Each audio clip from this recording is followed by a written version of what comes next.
Looking for cheap MT and MUT 16 coin? Head on down to logger.com. Alright guys, today is that day. You guys already know what time it is. It's the state championship and you guys know we gotta give it all we've got. You guys hear the band, you guys hear the crowd, the cheerleaders, but guess what? Once we go onto that field, it's just us and we gotta handle business. So everybody put your hands in. Knights on 3. 1, 2, 3. Knights! Hello, Connecticut sports fans. You're in a treat tonight as the East Hartford Knights will take on the McKay High Eagles. And you guys see the McKay High Eagles are rocking their all black unis they wore during the 1995 undefeated season where they won a state champion. And they won another one after that. They won back-to-back state titles in those black unis. And they're bringing them back tonight. Hopefully it can bring home some good luck. So here it is, Rentschler Field in East Hartford.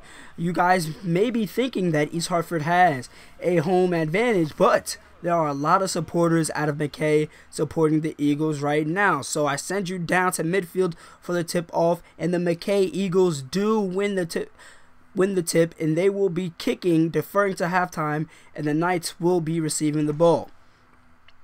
So Philip Everett back there to return. The kick is up. This one's pretty deep. As you guys can see, the wind is going to play a factor in this night game. And Philip Everett has a good return. Philip Everett has a lane. Philip Everett breaking shoestring tackles. Philip Everett could go all the way as he scores a 104-yard return. Unbelievable for the first play of the game. So the Eagles come back out on the field. Only a 1-yard rush for Scott East. 2nd and 9 for the Eagles. Tanner Collins dropping back the pass. He's going to get sacked and he fumbles the ball. Hawthorne recovers it. And it's going to be 1st down and 10 Knights. So far, not so good for the Eagles coming out. So Devin Moore's going to roll out to his right. He's got some blockers. He's going to shake a man off, but he gets crushed. And it's going to be 1st and goal for the Knights. So Devin Moore dropping back the pass. That almost got intercepted. Cannot be making passes like that in the state championship game. So 3rd and goal for the Knights. Devin Moore dropping back in the pocket. He's not gonna find his receiver, and that's gonna make it 4th down. So the Knights will have to settle for a field goal, but that still puts them up 10-0, making that a 2-possession game right now. The Knights are doing really good. So the Eagles come back onto the field. Scott East picks up some steam and gets the 13-yard rush for the 1st down. Scott East doing pretty good this game. So it is now 1st down and 10 for the Eagles. They're going to hand it off to East yet again, and he's going to pick up 4. Tanner Collins 5 wide. He's going to complete it to his receiver, Alvin Wright, for the 11-yard reception. A beautiful catch right there. He caught it in traffic. So 1st down and 10 yet again for the Eagles. They're cooking up something this drive. Scott East a 5-yard return, a 5-yard rush. So they're doing pretty good, okay? And Hawthorne makes the big hit on East, but nevertheless, he gets the 1st down. So they're going to hand this one off to Nichols. Nichols now in the game. He breaks a tackle, breaks another one, picks up 7 yards. That is hard nose running right there. So 3rd and 5, Tanner Collins dropping back, completes it to Rollins, and Rollins gets the 14-yard reception, making it 1st and goal. And that is Scott East breaking a tackle, but it's only going to be 3 yards for him. So 2nd and goal yet again for the Eagles, and Ryan Parker, excuse me, is only going to get 2 yards on that one. But Scott East does not get into the end zone. He gets crushed right before the goal line. So they're going to have to go for it on 4th. And can they get in? Yes, they can. Ryan Parker gets in for the 0-yard rush. About 2 inches on that one. They were really close. So the Knights back onto the field, their offense.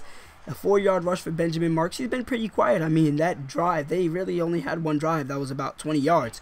So Benjamin Marks, he's going to be getting the ball a lot this game. This guy, he's definitely getting recruited by a lot of schools. He might go to Florida. You never know. And that is a beautiful pass to Bradley Van from Devin Moore, that highly touted quarterback. So another carry to Benjamin Marks. He's going to make a man miss, go out to the outside and get to the 20-yard line. A 23-yard rush for Benjamin. So this one's going to be a play action right here. Devin throwing on the run, completes it to Gonzalez for the 1st down, which will make it 1st and goal. Devin Moore dropping back yet again. Gets intercepted by King, and oh no. The interception bug is back for Moore. And I mean that literally. So Devin Moore rolling out to his right. He makes a man miss. He did a pump fake and his man went for it. And that results in an 11-yard gain, making it second down and 10, excuse me. Devin Moore dropping back to pass. He gets intercepted again, this time by Salas. That's his second interception of the day. That cannot happen. So with 45 seconds left in the second quarter, the score is 10-7. The Knights still winning, and that is going to be an interception from Tanner Collins. So everybody's throwing NOs. You get an intel, you get an intel, you get an intel. It's like Oprah out here. So Devin Moore dropping back, completes it to Phillip Everett for the 11-yard reception. They're going to have to move quick because they only have 2 timeouts with 34 seconds left. Devin gets intercepted by Salas yet again, and Salas gets tackled at the 10-yard line, which will result in McKay State being a first down and 10, but it's now 3rd and 9 for the McKay State Eagles. They're going to drop back to pass. Tanner Collins, he gets tackled right there. It's going to be 4th and 3. They're going to call a timeout and settle for the field goal, and it is. It's good. So that will make the score 10-10 heading into halftime. That is not the way the Knights wanted to end this half. They were up big 10-0, but they could not capitalize. Devin Moore had a sloppy first half. He threw 3 interceptions.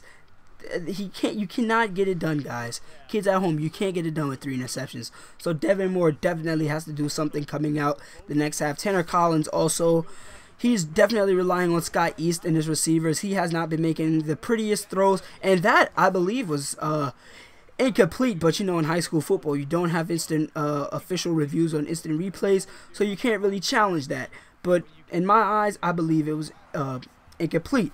So this one's going to be a handoff to Benjamin Marks, who picks up 5 yards on that one, making it 2nd and 5. So 3rd and 11 for the Knights.